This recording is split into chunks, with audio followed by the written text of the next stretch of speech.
युवा भीमसेना सामाजिक संघटनेच्या वतीने या ठिकाणी सोलापूर शहराच्या लगत असलेले जे बेकायदेशीरपणे चालू असलेले टोलनाके, हे टोलनाके बंद व्हावे म्हणून या ठिकाणी 21 जानेवारीपासून या ठिकाणी उपोषणला पदाधिकारी या ठिकाणी बसलेले आहेत। परंतु हे शासन प्रशासन योग्य ते या ठिकाणी आमची मागणी मान्य करत नाही, योग्य ते कारवाई करत नसल्यामुळे या ठिकाणी आम्ही 26 जानेवारी दिवशी या ठिकाणी आपल्या सोलापूर जिल्ह्याचे पालकमंत्री गोरे आणि कलेक्टर यांचा या ठिकाणी आम्ही निषेध करून आत्मदहन करणार आहे।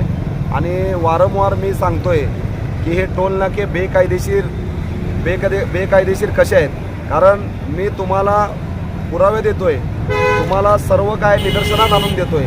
माझ्याशी कलेक्टर एक वेळा बोलावं की तुम्ही बेकायदेशीर कसं म्हणता, तर मी त्यांना उत्तर द्यायला या ठिकाणी ठामपणे तयार आहे। मी बोलत नाही, या ठिकाणी जे आम्ही केलेला पाठपुरावा आहे, ज्या पद्धतीने यांनी MSRDCने ज्या पद्धतीने सोलापूर शहराच्या लगत असलेले जे कामाची सूची दाखवून या ठिकाणी ज्या पद्धतीने ते पैसे वसूल करतात त्याचा पुरावासुद्धा या ठिकाणी मी देतोय।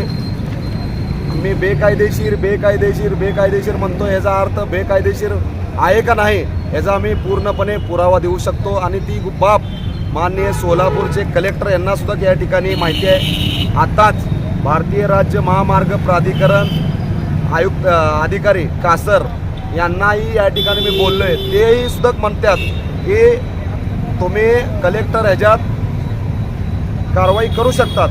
या ठिकाणी मी वारंवार निवेदनं देतोय, उपोषण रस्ता रोको करतोय आणि मंत्रालयापर्यंत या ठिकाणी मी याचा पाठपुरावा केलेला आहे।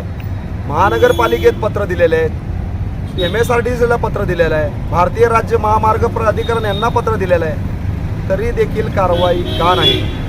कलेक्टरला कुणाचा आदेश आहे कारवाई नाही करायची? मला या माध्यमातून असा प्रश्न विचारायचा आहे सोलापूरच्या कलेक्टरला। हे म्हणतात हे दिल्ली की बात आहे, मुंबईची बात आहे, तुम्ही कलेक्टर सोलापूरच्यात, सर्वसामान्य जनता तुम्हालाच या ठिकाणी विचारणार। हे तुमचं काम आहे पाठपुरावा करणं न करणं, काय करणं। तुम्ही आम्हाला म्हणजे असं सांगू शकत नाही, कारण सोलापूर जिल्हा अधिकारी म्हणजे सर्व बाबी या ठिकाणी तुमच्या निगराणाखाली असतात। तुम्ही पाठपुरावा केलं तर 100% हे जे चाललेले बेकायदेशीर टोलनाके आहेत, मी वारंवार बेकायदेशीर म्हणतोय, मला कलेक्टरनं एक वेळा विचारावं तुमच्याकडे पुरावे काय आहे म्हणजे विचारावं, मी पुरावे द्यायला तयार आहे आणि त्यांच्यासुद्धा या ठिकाणी निदर्शनात आणून दिलेलं आहे, तरी देखील या ठिकाणी कारवाई करत नाहीत। म्हणून आता 5वा दिवस सुरू आहे, त्या पदाधिकारी यांची तब्येत खालवली आहे, यांच्या प्रकृतीला जर बरं वाईट काय झालं तर सोलापूरचे पालकमंत्री जयकुमार गोरे आणि या ठिकाणी हे कलेक्टर असतील। आणि आता आमची 5पर्यंत भूमिका ही संविधानिक असेल, लोकशाहीच्या मार्गाने असेल, परंतु 5च्या नंतरनं या ठिकाणी युवा भीमसेना सामाजिक संघटना हे उग्र पद्धतीचं या ठिकाणी कुठला पवित्रा वापरणार। कारण मला असं वाटतंय की हे लोक आमच्या संख्येवर चालल्यात, पण साहेब या माध्यमातून मी ठणकावून सांगू इच्छितो, आमच्या लोकसंख्येवर जाऊ नका। युवा भीमसेनेचा इतिहास आहे, जे आम्ही मनात धरतो, ज्या मागण्यासाठी आम्ही बसतोय ती मागणी आम्ही मान्य केल्याशिवाय या ठिकाणी उठणार नाही।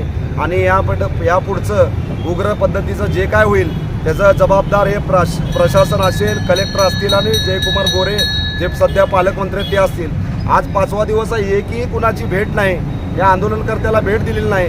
आम्ही 21 तारखेला कलेक्टरला या ठिकाणी उपजिल्हाधिकारी यांना जाऊन भेटून या ठिकाणी त्यांना सांगितले की आम्ही या ठिकाणी उपोषणला बसलोय, तरी देखील एक अधिकारी आला नाही, कुठलेही कोण विचारपूस न केली नाही।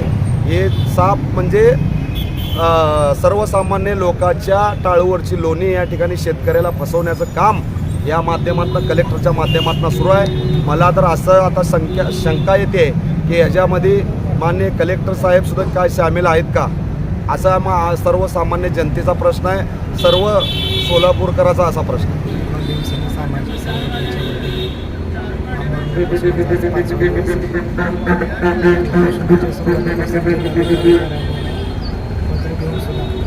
झोपलेलं प्रशासन जागा होत नाही। गेले 5 दिवस झालं संविधान आम्ही सोमवार उपोषण करतो. जर माझ्या या उपोषणाची दखल घेऊन अवैध चालू असलेले टोल नाके जर बंद नाही केले तर उद्या मी संविधानावर सोलापूर प्रशासन चालत नसून भ्रष्टाचारावर चालते म्हणून संविधान माझ्या छातीजवळ घेऊन मी आत्मदहन करणार आहे. देखील पाठवले जातं तिथं अध्यक्षला घेऊन जातो त्याची बोलायला लावतो. तुमचा विषय जे आहे उद्या कार्यालय बंद असतंय. तुम्ही आंदोलन करा, आंदोलन तर काय नाही, पण हे आपण उपवाशी बसून करण्यापेक्षा ना आपला निर्णय कुठं लागला पाहिजे आपला. कलेक्टर साहेबांना बोलून कोणाच्या अंतरामध्ये येतं तुम्हाला ते निश्चित पत्र द्यायला होतं त्याप्रमाणे तुम्ही पाठपुरावा करून घ्या नंतर. बरोबर ना अध्यक्ष? तुम्हाला पत्र द्यायला लागतं कुणाकडे आहे कुणाकडे नाही ते त्याप्रमाणे डायरेक्ट टाळाटाळजी म्हणताना तुम्ही आता विषय आहे त्यांनी तुम्हाला पत्र देतील सक्षम हा विषय चालू ठेवते की नाही चालू स्मार्ट सिटी काय ते त्यांनी हे करतात काय त्याला अडचण नाही. नाही, द्या तुम्ही सगळे द्या. हे बसपण आहे ना मंगळवारी निवांत एक वेळ देऊन आहे ना येथे तुम्ही व्यवस्थित तुम्ही समक्ष जाऊन त्यांना भेटून कलेक्टर साहेबांची गाडी घेतो तिथं कलेक्टर साहेबांनी द्या तुम्ही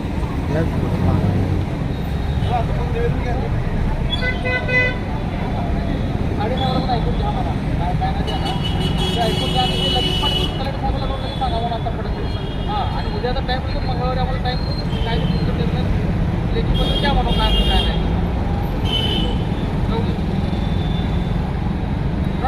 फक्त हे द्या ते विषय जरा 2 मिनिट थांबा एकदा बोललं जे उठलाय ना इतर नाही उधर नाही हे सगळंच काढून घेतो त्यांना मला समजवता आलं पाहिजे. काल मुख्यमंत्र्याला ते पाठवले काल महाराष्ट्र काय